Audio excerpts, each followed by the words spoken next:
Querida madre y hermanos, voy a morir porque todo ha sido inútil.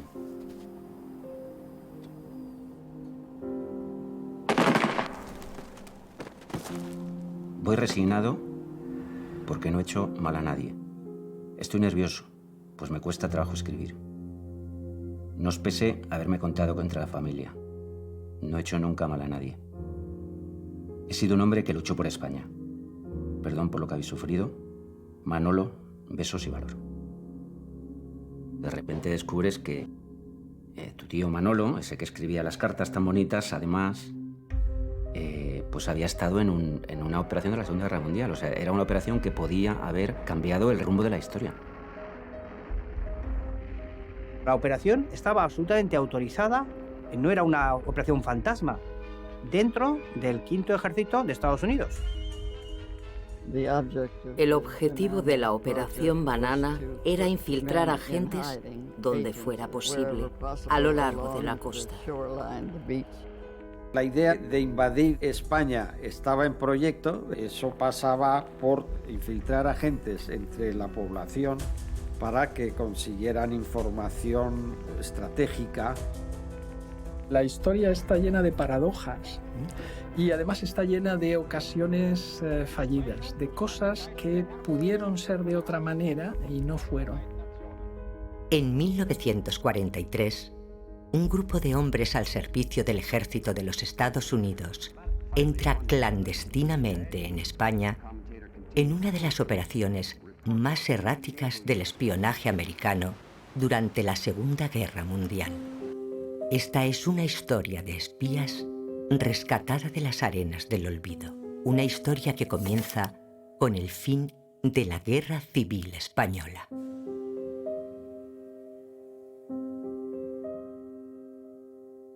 Manolo cantaba flamenco muy bien, muy bien.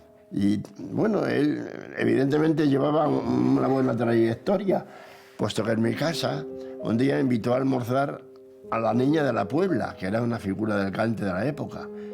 Luego vino la cosa de la milicia, básicamente porque no había trabajo tampoco, los jóvenes no, que yo recuerde, siempre que yo recuerde. A Manolo le pilló la guerra civil, porque él tenía 17 años, se puso a la orden del ejército republicano. Él estaba en la Marina, cuando la guerra está perdida, se exilia junto a muchos soldados republicanos, y ahora no me acuerdo, pero creo que van al norte de África. En marzo de 1939, Manuel Lozar sale de Cartagena a bordo del crucero Méndez Núñez junto al resto de la flota de la Marina de Guerra Republicana. El puerto de Bizerta, en el protectorado francés de Túnez, será su primer destino. En España, la guerra civil está en sus últimos días. El ejército de Franco cerca las ciudades de Valencia, Alicante, Almería y Cartagena, últimos reductos de la República. En todos los frentes, columnas de prisioneros republicanos marchan hacia cárceles y campos de concentración. Centenares de miles de defensores de la República emprenden el trágico camino del exilio. Se producen inmensas caravanas desde la carretera de Valencia y la carretera de Madrid hacia Alicante. Y ahí se concentra una masa humana de miles y miles de personas con la esperanza de que haya barcos para exiliarse. De hecho, el único que en esa hora final embarca a miles de personas es el Stambrook.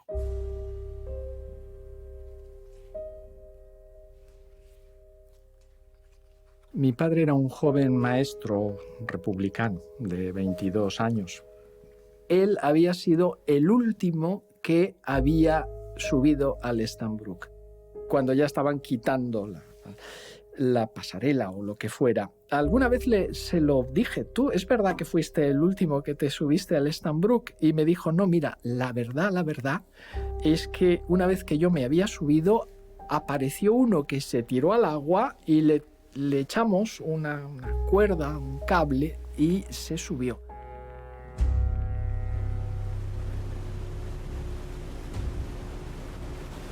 Fue un viaje muy terrible por las malas condiciones que había. Iba casi al ras de la línea de flotación. Muchos de ellos iban hacinados en los camarotes. Era un carguero de frutas. Había ido teóricamente a cargar fruta en Alicante. Cuando llega Orán, no los dejan desembarcar las autoridades coloniales francesas. Pero no solamente no los dejan desembarcar, sino que van a permanecer la mayor parte de los refugiados en el barco durante prácticamente un mes. Del Stambrook desembarcan algunos de los que después se convertirán en espías al servicio del ejército norteamericano. Los que no consiguen salir de Alicante se quedan atrapados en el puerto. Sigue llegando la gente y en un momento determinado entran las tropas italianas. Entran las tropas italianas que entran cantando el famoso himno fascista Giovinezza, Giovinezza.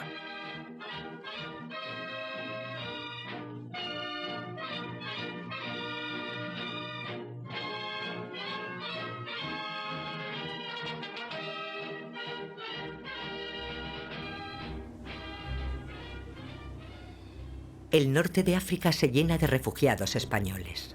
En total se calcula que hay 8.000 exiliados en Argelia, 4.000 en Túnez y 1.000 en el Marruecos francés. Sin embargo, se encuentran con la hostilidad de un régimen que les ve como peligrosos izquierdistas y que les recluye en campos de concentración.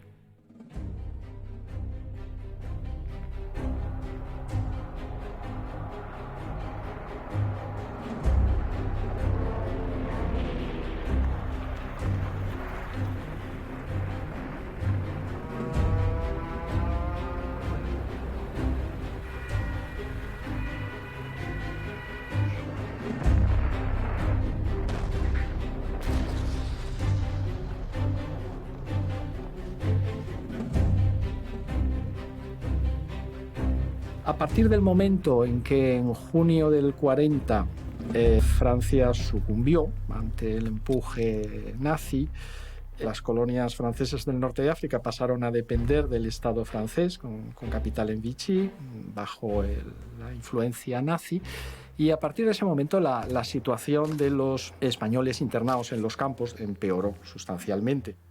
Fueron agrupados en campos de trabajo y internados en el desierto, algunos para la construcción del ferrocarril Mediterráneo-Níger, y los más peligrosos, Feliciano entre ellos, pues fueron llevados a campos de castigo de los que no era muy fácil salir con vida. En esas condiciones estuvieron prácticamente desde el 40 hasta el 43. estos trabajadores fueron enviados a campos de castigo, que eran verdaderos campos de la muerte, en donde el maltrato y las torturas pues, pueden equipararse no a escala cuantitativa, sino cualitativa con los campos nazis.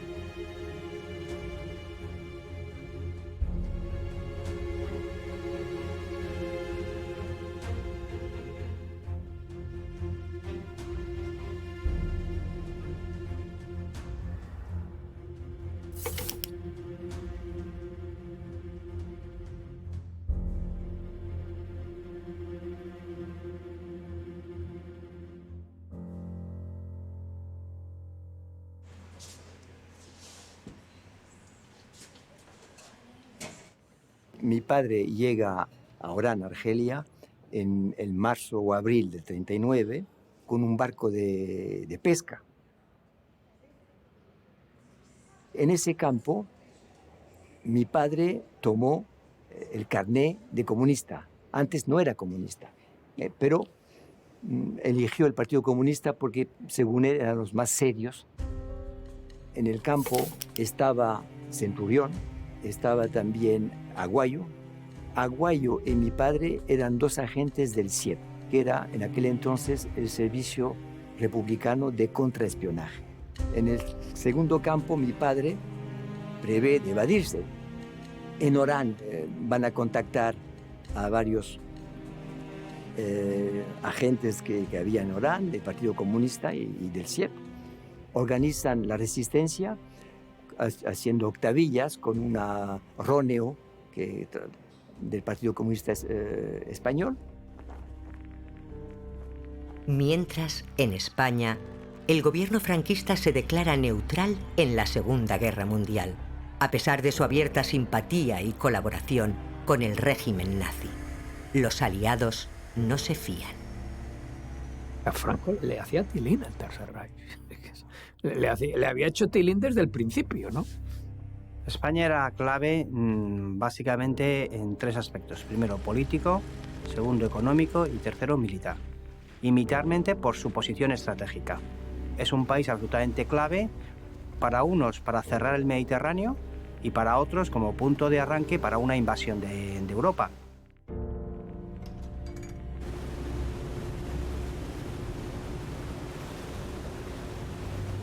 Los submarinos alemanes en el Mediterráneo venían aquí a Alicante, a Valencia, a Vigo, a nutrirse, a repostar, a dejar heridos. Es decir, por aquí pasaba mucha información.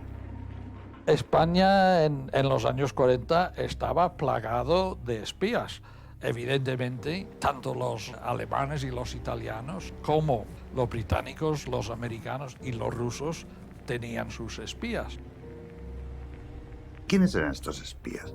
Pues muchos freelancers, como diríamos ahora, iban a vender, enterarse de cosas y venderlas.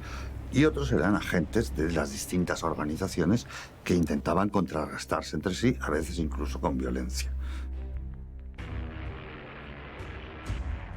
Diciembre de 1941. Estados Unidos entra en la Segunda Guerra Mundial, cambiando el futuro de un conflicto en el que el eje parecía imparable. En noviembre de 1942, los aliados ponen en marcha la Operación Torch. 70.000 soldados estadounidenses y británicos desembarcan simultáneamente en Marruecos y Argelia, y con ellos sus servicios de inteligencia. Por parte de Estados Unidos, se desplazan al terreno los agentes de la OSS, la Office of Strategic Services. Esta OSS, que es el antecedente directo de lo que hoy llamamos CIA y la CIA, se la queda directamente Donovan, conocido como el loco Donovan, porque era un hombre un poco revirado. Donovan elige a un americano que se llama Dowens para que ponga en marcha un departamento dedicado a España, y Dowens tiene la misión de crear un grupo operativo que pueda recabar la máxima información de lo que está ocurriendo en Marruecos español y en el sur de España.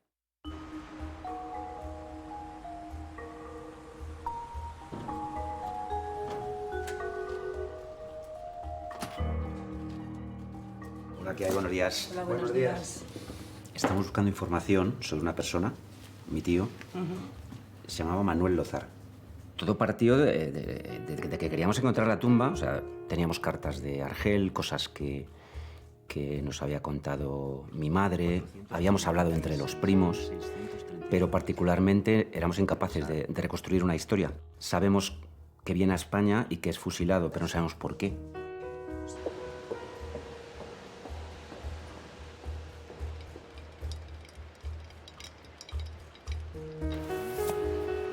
De repente nos encontramos con un tocho así de sumario de 500, 600 páginas, entre páginas y capítulos. Entonces, cuando empezamos a leer las primeras páginas, pues fue alucinante. Pero esto... Sumario grande, además. Fíjate que no solo está el tío Manolo, sino que hay 1, 2, 3, 4, 5, 6, 7 encausados más. Aquí está todo el histórico, es como... Todo el histórico de la causa, el del enjuiciamiento, estarán incluidas pues todas las pruebas, declaraciones, etc. De que a nuestro país han llegado individuos procedentes de Argel con el fin de establecer un organismo denominado aparato especial, en concomitancia con el ejército norteamericano. Con el ejército norteamericano, increíble. ¿El ejército norteamericano? Que es quien les capacita técnicamente para la misión que se les encomienda en nuestra patria para adquirir noticias de orden político y militar. Esto es como espionaje, ¿no? Los aliados querían saber hasta qué punto llegaba la implicación de Franco con los nazis y si realmente había preparativos tanto del ejército franquista como del ejército nazi en el sur de España y en el protectorado del Marruecos español para intervenir contra ellos, para intervenir contra los aliados. Que el citado Feliciano había citado también a un amigo del declarante llamado Ricardo y juntos les habla, aquí ya está declarando el tío, de que les va a presentar a unos... Feliciano Páez, que también está incluido en la causa, sí. Que de lo que se trataba era de entrar al servicio de espionaje de los americanos, o sea, que eran... espías. Es increíble, ¿eh?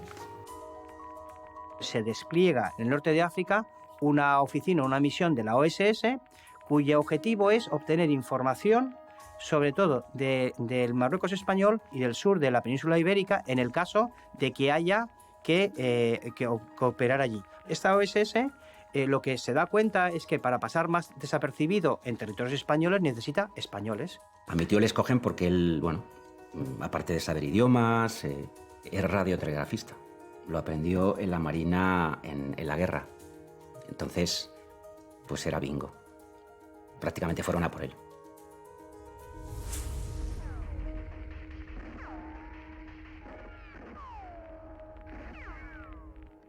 Estando en la prisión, a fines de diciembre, oyen ruido y los americanos son là y los americanos llegan. O sea, que abren las puertas de la prisión. Prácticamente había nada más que, esa prisión, prisioneros de políticos. Y les proponen esas misiones de preparar desembarcos en el sur de España. Mi padre obedece a las instrucciones del Partido Comunista. Le van a presentar a 2 americanos, un tal Richard Seeker, que llamaban Ricardo, que hablaban muy bien el español.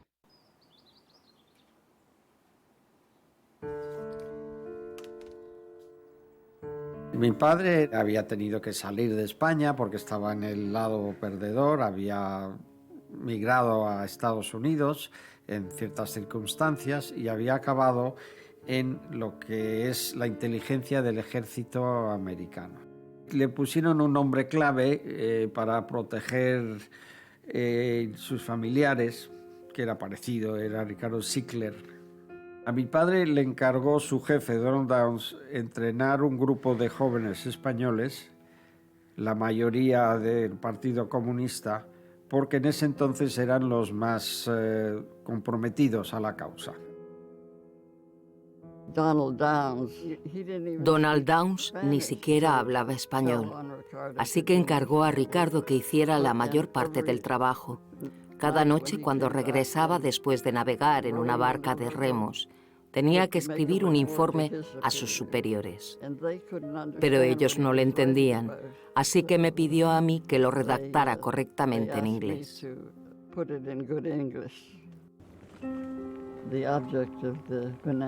El objetivo de la Operación Banana era infiltrar agentes donde fuera posible a lo largo de la costa. Había un barco británico que llevaba a los agentes muy cerca de la orilla, a 2 millas o así.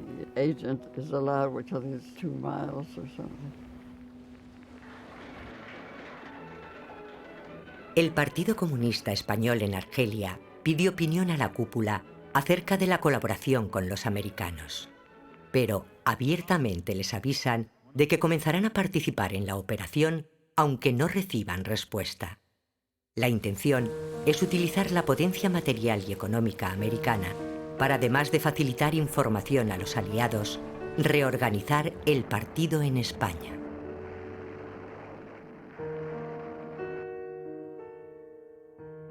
Dowens conecta con Negrín y con Del Valle y ellos le dan una lista de españoles que han sido relevantes durante la Guerra Civil Española y por tanto tienen conocimientos tanto de militares como incluso algunos han trabajado en unidades guerrilleras, y con todo ese grupo forma lo que va a ser Banana.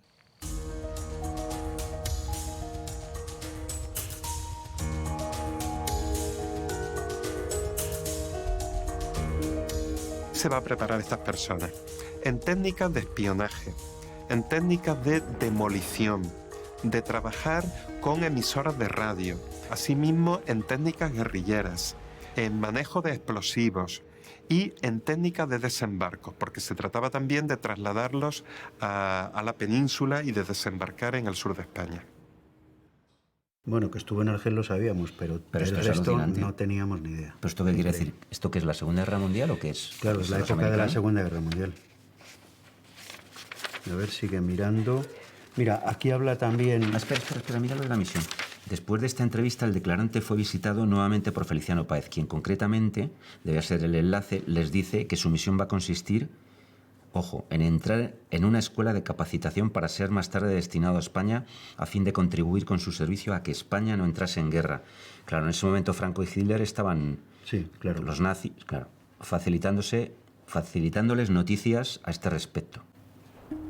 Los españoles reclutados se convierten en agentes irregulares al servicio de la OSS.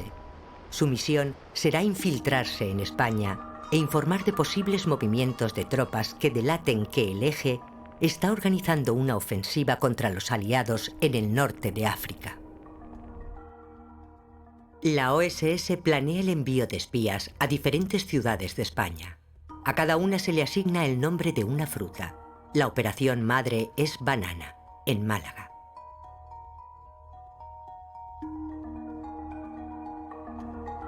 Todo se enmarca dentro de una operación de mayor envergadura y de mayores consecuencias: Backbone. La Operación Backbone fue un programa que diseñaron los Estados Unidos y el Reino Unido para intervenir en la España franquista en el caso de que Franco hubiera atacado a los aliados en el norte de África o de que Franco hubiese permitido al ejército nazi atravesar España y atacar a sí mismo a los aliados en el norte de África. En ese caso habría sido atacado el territorio español, en concreto el protectorado del Marruecos y el sur de la península. La primera planificación de Backbone la realizan los británicos. Cuando Churchill pregunta, cuando el gabinete político británico le pregunta a los militares ¿y podríamos ejecutarla ya?, ellos le dicen, tenemos un problema de hombres, o sea, no tenemos todos los hombres disponibles que necesitamos. Con respecto a la guerra avanza, sobre todo a partir del 42, los americanos ya han entrado en guerra, tienen muchos más hombres que los británicos, por tanto sí que empiezan a tomar, en la planificación de Backbone 2, la última planificación, sí que hay una sustitución de unidades que al principio hubieran sido británicas por americanas. En 1943, en los cines norteamericanos se proyecta el reportaje propagandístico dentro de la España fascista para preparar a su población ante una posible invasión de España.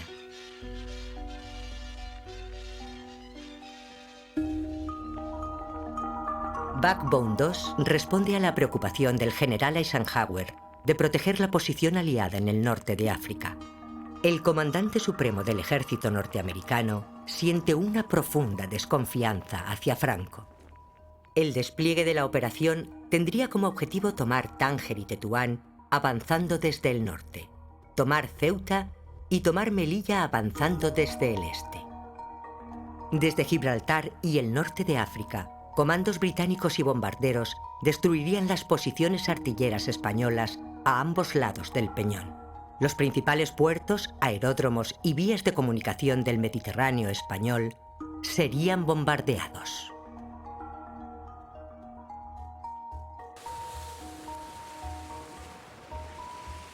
Si se hubiera producido, hubiera sido el desembarco anfibio más grande en la historia que hubiera tenido lugar. De 5 portaaviones, más de 200 y pico aviones, miles y miles de soldados que hubieran desembarcado para asegurar la toma del Marruecos español y de ahí haber iniciado toda la reconquista de lo que es el norte de África.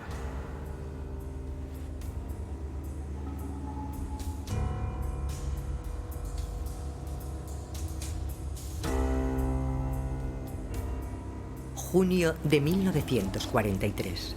La Operación Banana está en marcha. Un barco de la Armada Británica, el Prodigal, lleva hasta la costa de Málaga a los 3 primeros agentes. Desembarcan en la playa del Río de la Miel. Se ocultan en las montañas y comienzan a trabajar.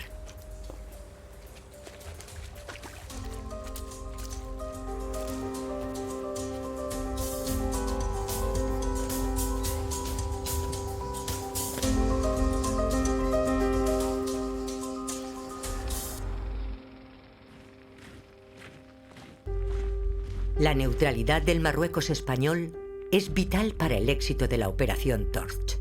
Varios agentes son enviados como espías también a Melilla para vigilar todos los movimientos. En verano de 1943, las 2 primeras unidades infiltradas envían información de manera continua desde Málaga y Melilla a Argelia. A las pocas semanas de ser instalada, la radio de Málaga se estropea y Downes prepara un nuevo desembarco para hacer llegar hombres y piezas de repuesto. Pero en el último momento, el Prodigal no se presenta en el puerto. Los británicos suspenden su colaboración y los agentes se quedan aislados. El Reino Unido y su embajador en España, Samuel Hoare, no quieren que operaciones arriesgadas de espionaje pongan en peligro sus movimientos diplomáticos para asegurar la neutralidad de Franco. El embajador británico en Madrid subordina todo, absolutamente todo, al éxito de la Operación Sobornos. La gran operación de inteligencia fue a través del banquero Juan March, sobornar, comprar a varios generales e incluso al hermano de Franco, Nicolás, para que influyeran sobre el jefe del Estado y le inclinaran a no entrar en la guerra al lado de Alemania. Estamos hablando entre 800 millones de euros en términos equivalentes hoy, y el tope más elevado son 2.500 millones de euros. Septiembre de 1943. La operación Backbone 2 se cancela, pero Banana continúa. Sin la ayuda de los británicos y a bordo de una embarcación francesa, desembarcan 3 nuevos agentes. Uno de ellos, Francisco Bueno, es de Málaga y conoce bien el terreno. Reúnen a los 3, el comandante Tapias, comandante de tanques, Manuel Lózar, que es radiotelegrafista, y mi padre. Llegan a las 5 de la mañana, es de noche, buscan esa cueva que mi padre conocía y van a poner todo el material, o sea, el armamento que tenían, la radio, y esperan.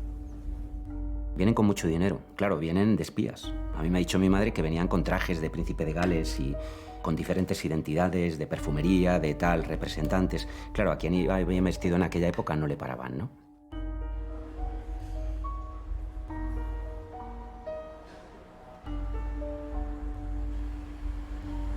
mi padre llega a Málaga y se dirige hacia el apartamento de mis abuelos en calle Cauce. Deciden de una contraseña, o sea, en caso de peligro, la cortina de la ventana de mi madre se corre y la luz se enciende. Estas personas que vienen desde el norte de África, el PC los va a denominar como aparato especial. Y estas personas van a entrar en contacto rápidamente con otros hombres que actúan en la clandestinidad y que les van a dar cobijo y que los van a ayudar en los primeros momentos. Francisco Alamino era mi abuelo. Iba a lo mejor a la playa, desembarcaban gente o desembarcaba, pues los ayudaba si tenía que esconderlo. Mi madre nos contaba que alguna que otra vez aquí en esta casa había una sala arriba que era donde se almacenaba pues, los alimentos, las cosas del campo, y que a veces pues, ella escuchaba ruido como si alguien estuviese arriba viviendo. Aquí se empieza a crear la zona de desembarco. Apoyo, sí. Sí. Y ya teníamos entrevistas con un amigo, un tal Joaquín Centurión. Ahí venía una lancha, ¿no? Y nos entrevistábamos. Joaquín venía con unos cuantos. Y ya empezamos a crear condiciones, a desembarcar material de guerra, ¿no?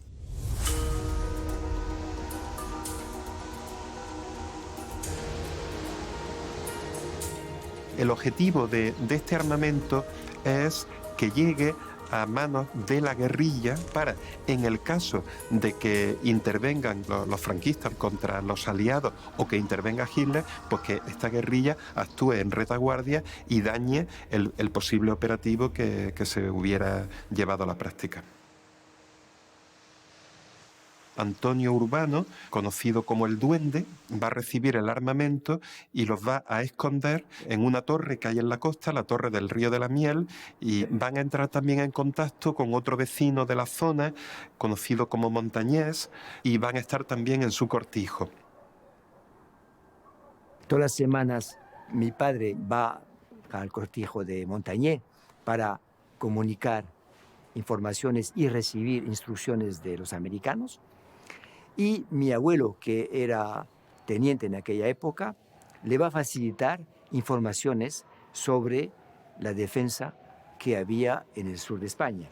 La costa entre Málaga y Motril prácticamente había muy pocos guardias civiles, o sea que era en ese lugar que había que desembarcar. Que había como dos objetivos, ¿no? Uno, ayudar a los aliados, pero otro, el ayudar a la resistencia que había en España.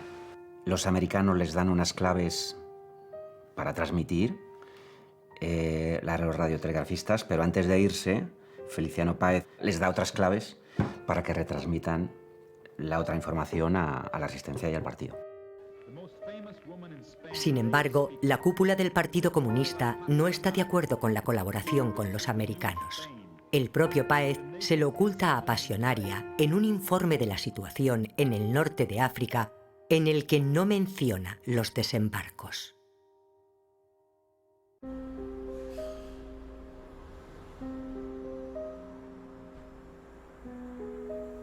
Un día, mi padre, cuando regresa del cortijo de Montañés, se da cuenta que hay peligro porque la cortina está corrida y la luz está encendida. La policía llegó, que se llevaron a mi madre y a mi abuelo. Entonces va a pedir ayuda a los americanos para que vengan a recogerlo a la playa de Cantarija.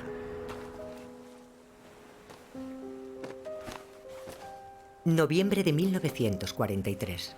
Un tercer desembarco deja en España un nuevo radiotelegrafista y más material que nunca.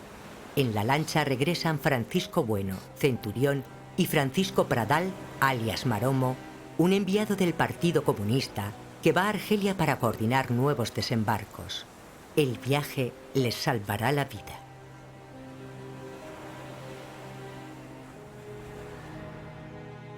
La Delegación Nacional del Partido Comunista envía a Málaga a uno de los suyos para controlar a los agentes. A través de él, les exigen que dejen de enviar información a los americanos, orden que los espías desobedecen. Mira, esta es la declaración del tío Manolo.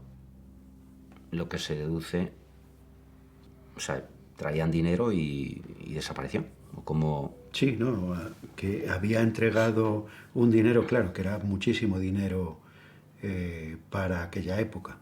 Quien tiene la infraestructura y la logística y quien les puede dar la cobertura en España es el Partido Comunista.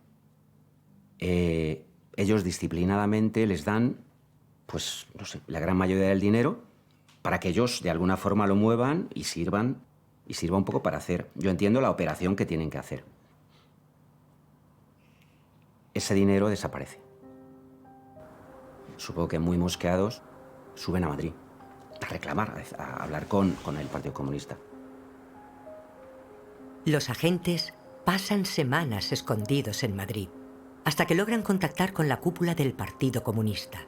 De estafeta en estafeta, consiguen establecer una red de contactos que les lleva hasta Apolinario Poveda, uno de los hombres de confianza del responsable máximo del Partido Comunista en España, Jesús Monzón, pero no encuentran en ellos el apoyo y la organización que esperaban. Manolo tiene entrevistas con los dirigentes del Partido Comunista. Bueno, el caso es que no consigue nada. Otro golpe de realidad, se da cuenta de dónde se había metido. Dice, yo me vuelvo. Manuel Lozar regresa a Málaga con la intención de volver a Argelia, indignado con la situación. Pero no es el único.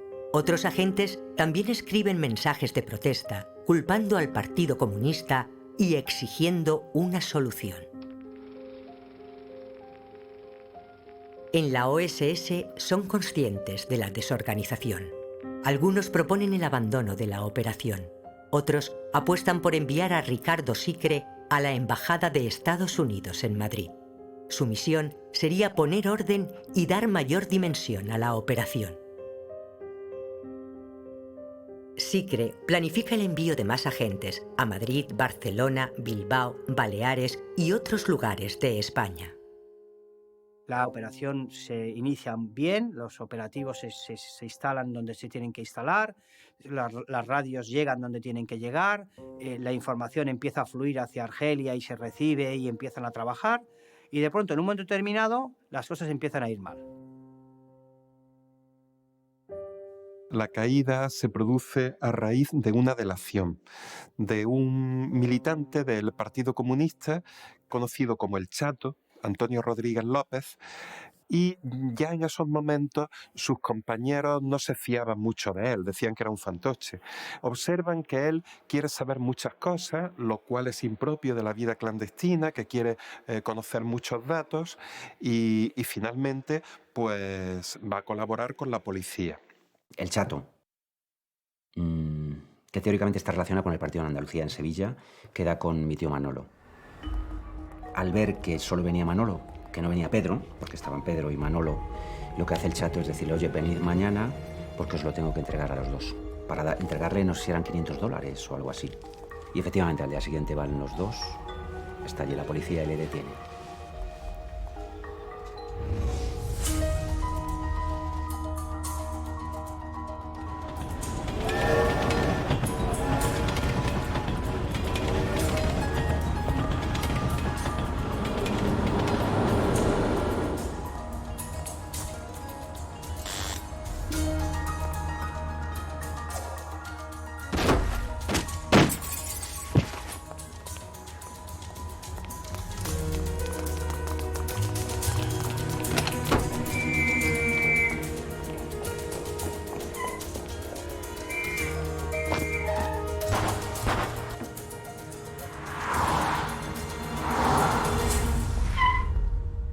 La delación de El Chato tiene consecuencias gigantescas. Tras la detención de los agentes caen, una tras otra, alrededor de 200 personas más. Es una de las caídas más graves de la historia del Partido Comunista de España. Mi tío, Salvador Soler López, era una especie de contable que llevaba y un dinero que luego se repartía entre los que estaban en las montañas. eran varios, entre ellos, con un grupo que estaba ubicado en Argelia, que recibían dinero de los americanos, y entonces uno de ellos ideó un almuerzo en un restaurante en El Palo. Y hizo una foto de todo, y con esa foto fue a la policía. La policía ya tenía todas las caras, y las caras los nombres. Llegó la Guardia Civil pegando en la puerta. Mi abuelo intentó esconderse. Justo detrás de la casa había unos huertos y entonces ya ahí lo cogieron porque escondía una radio. Por eso ya lo cogieron. La policía de Franco llegó a hacerse con gran parte del material que estaban utilizando estas personas. Emisoras de radio, armas, aunque una parte de ese material sí consiguieron que no acabara en manos de la policía y pasó a la guerrilla, y posteriormente la guerrilla la va a seguir utilizando. Como operación militar tiene una torpeza increíble, heroica, todo lo que tú quieras, pero los mandaron al matadero. Yo creo que los que organizan la operación desde el norte de África muy probablemente estaban convencidos que eso podía ser una estrategia eficaz y generar un frente interno en España era utópico, si quieres, pero yo creo que era honrado. Creo que, en general, fue una operación mal planeada y mal ejecutada, sin nadie al mando, con Ricardo asumiendo el control. Estuvo mal planeada.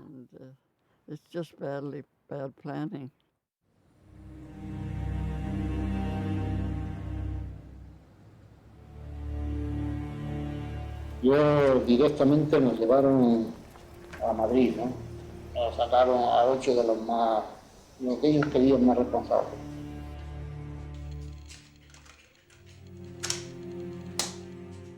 El que les entregó estaba allí, el chato, era un provocador. Y claro, confrontarle, pues ya ese tío desapareció de allí. La policía le sacó del contacto con el aparato especial y de toda la organización. Entraron a mi madre casi arrollándola para registrar la casa. Le preguntaron si vivía Manolo Luzar. Sí, ¿dónde está? Pues que yo sepa, está en África, en Francia. No, señora, su hijo está en la Dirección General de Seguridad, en los calabozos. Fueron a verle a la Puerta del Sol. Mi madre, que en sus ojos de niña lo que vio es a una persona que le habían rapado la cabeza y amoratada. Supongo que acababa seguramente de hacer la declaración y les habrían torturado.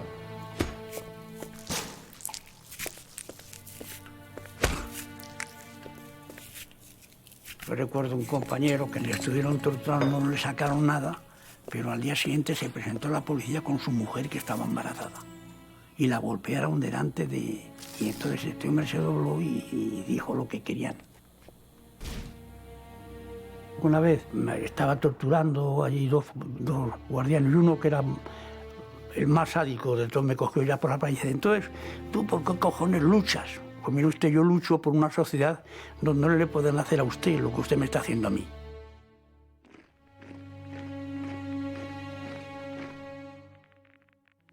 Había que acabar con las personas y se acaba mediante la tortura, mediante el encarcelamiento, mediante el adoctrinamiento en las cárceles, es decir, obligarles a ir a misa, levantar el brazo, cantar el cara al sol, o sea, digamos, anularles toda su personalidad.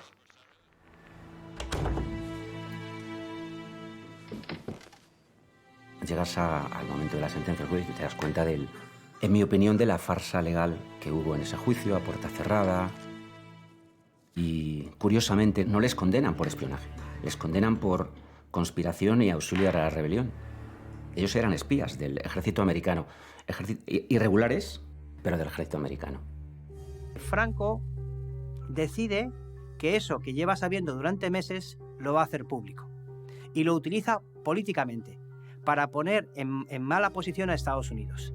Y entonces, en ese momento, el ministro de Exteriores, Jordana, presenta una protesta oficial, formal, al gobierno americano diciendo cómo el gobierno de Estados Unidos está financiando a esta gente que me está intentando dar un golpe de Estado cuando yo estoy siendo un amigo leal de Estados Unidos? Le llaman al embajador a consulta. Le dicen, oiga, ¿qué ha pasado? ¿Qué es esto? Llevan armas norteamericanas, dicen que han sido entrenados, tal. Hombre, una vez que los capturan, amiga mía, ya, ¿qué van a hacer? ¿Va a protestar el embajador de Estados Unidos? Es como reconocer que son mis agentes. No.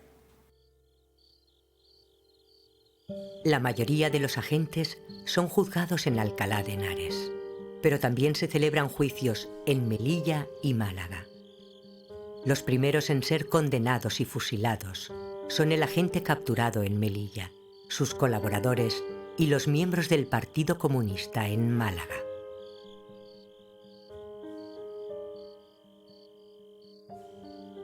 Mi tío y mi padre y alguien más estuvieron ahí toda la noche a unos 40 metros 50 del paredón donde fusilaban. Se bajaron, pusieron a los presos frente al paredón y tiraron.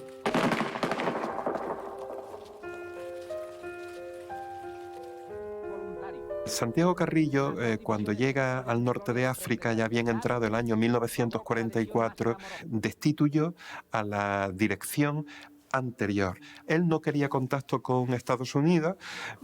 Parece bastante claro que él cortó esos contactos y mantuvo esa línea de desembarcar aquí, en el sur de España, a militantes para que se infiltraran en el territorio franquista. Por un lado, con el afán de golpear al franquismo, pero también con un elemento de ambición personal, Carrillo apoya la idea de invadir, o sea, de enviar grupos en barcos al sur de España, a Málaga, que es resulta ser un desastre, ¿no?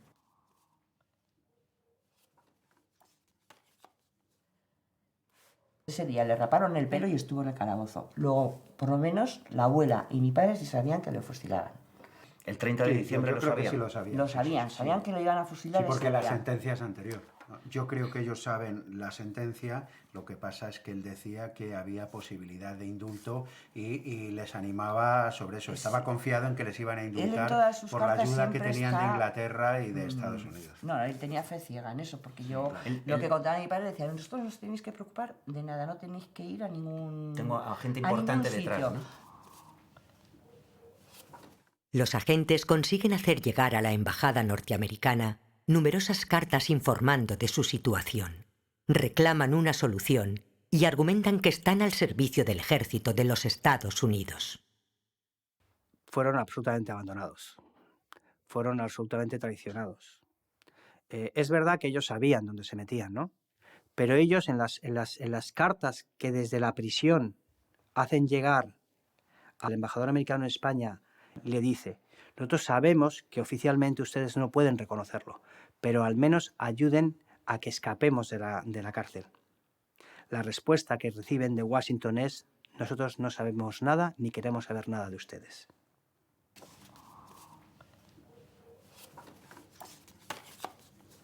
¿Vosotros os habéis dado cuenta el día que le fusilaron?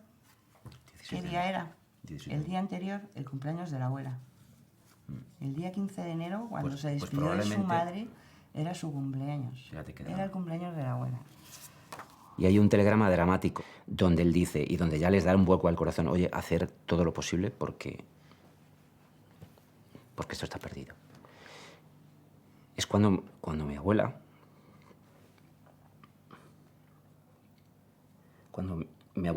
va a pedir clemencia a la mujer de Franco. Y bueno, pues no sé si se tiró al coche o trató de parar el coche, evidentemente, pues no consiguió nada, ¿no? El desenlace de esta operación afectó profundamente a mi padre. Le abrió los ojos a lo que es el mundo real, donde las personas no cuentan y donde los ideales tampoco cuentan, y lo que cuenta es lo práctico. Y también le abrió los ojos a cómo los americanos veían a esta panda, digamos, de españoles que estaban colaborando con ellos. No los veían como aliados o como compañeros, sino como peones que podrían usar perfectamente para sus intereses. Estoy nervioso, pues me cuesta trabajo escribir. No es pese haberme contado entre la familia. No he hecho nunca mal a nadie. He sido un hombre que luchó por España. Perdón por lo que habéis sufrido. Besos y valor, Manolo. Cuando ya le van a fusilar, pues a mi abuela le dicen que puede verle. Entonces mi abuela va un día antes a... Esto lo refleja muy bien el libro de... creo que es Muerte después de Reyes, ¿no? De Anglar, ¿no? Que relata los últimos momentos no solo de Manolo, sino del grupo, ¿no? Realmente emocionante.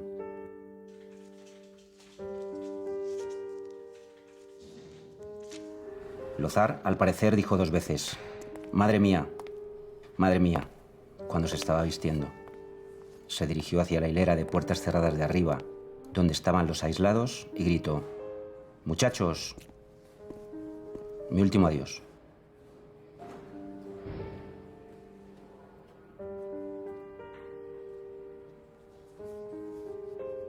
Lozar era el más joven de todos. El director la abrazó, disculpándose.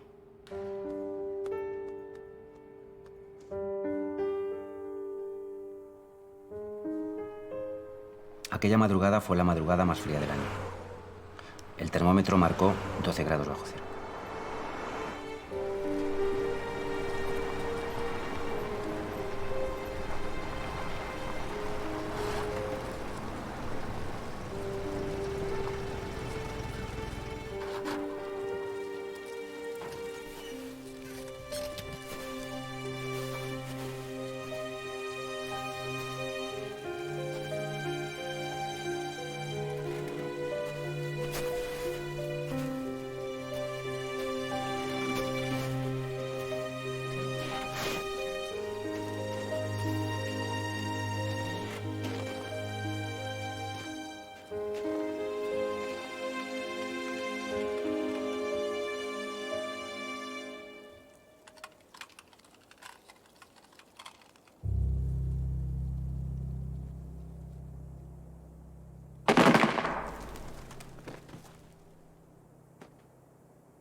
Estos acuerdos hispano-norteamericanos abarcan 3 capítulos: convenio defensivo, ayuda para la defensa mutua y ayuda económica. Cuando la Segunda Guerra Mundial acaba, los aliados se olvidan de sus planes para acabar con el régimen franquista. El pragmatismo se impone y el gobierno español se convierte en un aliado en contra del comunismo. El mismo general Eisenhower, que firmaba la operación Backbone, acaba abrazando a Franco. El análisis estratégico que hacen los americanos es que si llega a producirse la invasión de la Europa occidental por los soviéticos, España podría ser la base para el contraataque. Para la España republicana en el exilio, naturalmente que fue una traición, pero bueno, es que nadie dice que la política internacional tenga que seguir reglas éticas determinadas, ¿no?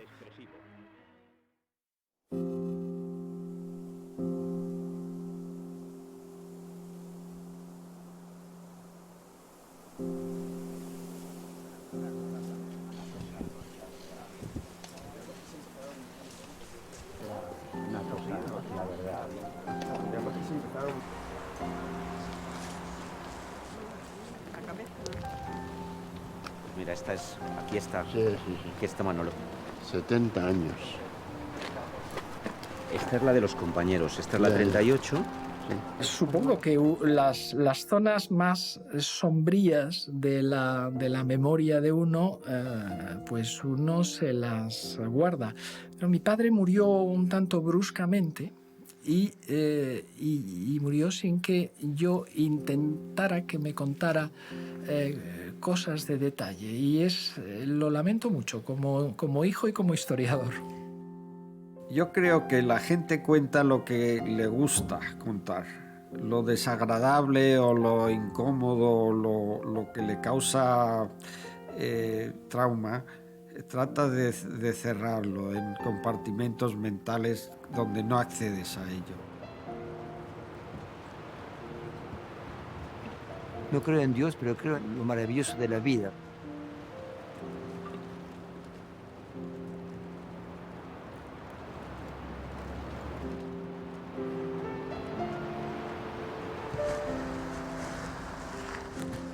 Y está aquí. Sí. Mira, yo soy ¿De Manuel? Soy Jorge, encantado. Encantado.